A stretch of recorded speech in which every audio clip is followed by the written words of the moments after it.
Hey guys, today I'm going to try cooking a frozen whole chicken in the Instant Pot. So let's apply the pressure. I've cooked a few frozen chickens in this before, but never a frozen one, so I'm not quite sure how this is going to work out. I looked in the book that came with the pot, and it didn't even say how long to cook a whole frozen chicken. So I looked online and I found a video, and the girl that did that, she said cook it for 10 minutes per pound. Now the thing is, with the one she did, she was planning ahead, and before she froze the chicken, she pulled the giblets out of the inside of it.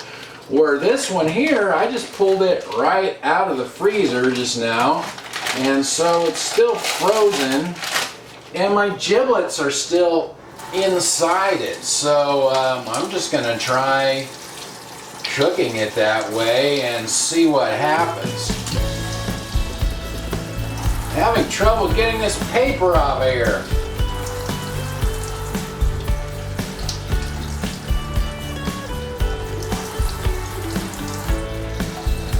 I think in the beginning I might have said I've never cooked, or I might have said I've cooked frozen chickens in here. I meant to say whole chickens.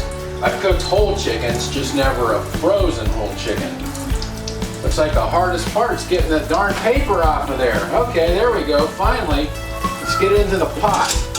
I put 1 cup of water in the pot and I put it on that rack. And I didn't season the chicken with anything because, to be honest, I really don't know how it's going to turn out with the giblets in there and everything. This is kind of an experiment, so we'll get the lid on and see what happens. She said to cook a frozen chicken for 10 minutes per pound, and this is a 5-pounder, so I'll try 50 minutes. I let the pressure release on its own, so this has been in there about an hour and a half now, and I just heard the pin drop, so let's take a look. Well, there's how it looks. Let me grab something and we'll get it out of there and see if it's a winner chicken dinner or I crashed and burned on this one. One reason I use this rack is it makes it a little easier to get the chicken out of there. You can just lift it out with that rack without it all falling apart. I let my chicken cool down a little bit so it'll be easier to handle. And the thing I'm wondering about is it looks a little bloody here, so I'm wondering how the inside of the chicken will be. Actually, that looks a little pink there as well. I mean, it's cooked, I mean it's fallen apart, but I'm not quite sure how this is going to be here. So I don't know if that's quite cooked all the way or not, or it could just be, I mean it seems cooked, but I think maybe the inside might be bloody where the giblets are in there. Let's see if I can get those out of there. Yeah, see it, that's where that pink is coming from. Now if I have to, I can always just pop this into the oven for a few minutes just to cook it a little bit more.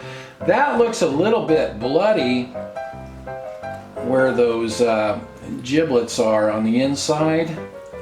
I didn't check that with a thermometer, so I don't know what the internal temperature got to be with that. So that does concern me a little bit there. Now let's see what the breast meat looks like over here. Now the breast meat looks fine, so you know, I think that is okay. That looks really good actually. So I wouldn't eat those giblets anyway, but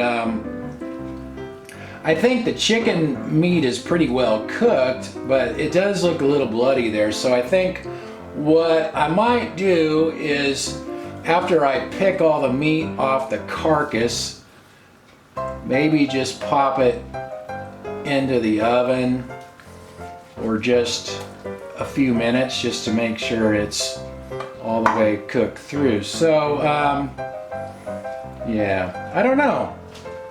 I pulled all the chicken off of the carcass, and I really don't feel comfortable eating it this way. I feel like it might not be safe, so I'm gonna put this back in the pot and cook it just a little bit longer. I put my chicken back in the pot. Now I'm gonna turn this to saute, and I'm gonna add some of this chicken better than bouillon. I added that to 2 cups of water. So I'm just going to add the water to the pot and just let let the chicken simmer in that for a few minutes. Okay, this came to a boil, so that chicken should be safe to eat now. Plus, since I didn't season it, that better than bouillon will give it some flavor. Well, this looks pretty good now. Made some pretty good shredded chicken out of it. So what did we learn?